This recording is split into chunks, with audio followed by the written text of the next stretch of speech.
Shan. I could see John standing there with his waterproof on. We have got some rain across western areas at the moment, and it's also fairly windy. But having said that, they're mild wind coming in from the southwest over the next few days. I think by the time we get to the middle of the week, the wind is down across England and Wales, but we still could see some gale force winds across Scotland and Northern Ireland.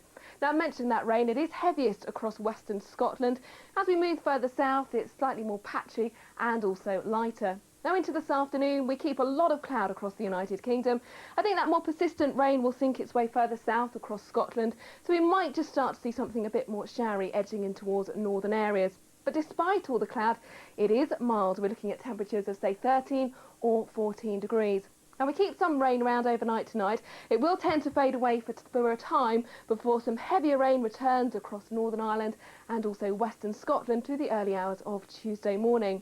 Now, not just wet tonight across the west, but elsewhere we have that blanket of cloud. So temperatures not changing an awful lot from their daytime maximum, just dropping down to say 11 or 12 Celsius.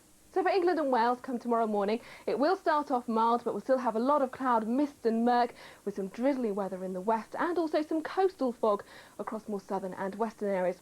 For Scotland and Northern Ireland, it's going to be windy to start off tomorrow morning, cloudy and also wet, and even into the afternoon there won't be too much in the way of improvement.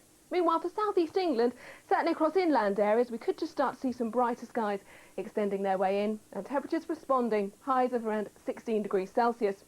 Elsewhere, despite that cloud, again another mild day, I think 13 or 14 degrees. And it stays relatively mild on Wednesday. In the north and west, we'll have some fairly heavy and blustery showers. For England and Wales, some damp and drizzly weather extending further south and also east. And some of that cloud and rain might affect the Cheltenham Festival on Wednesday.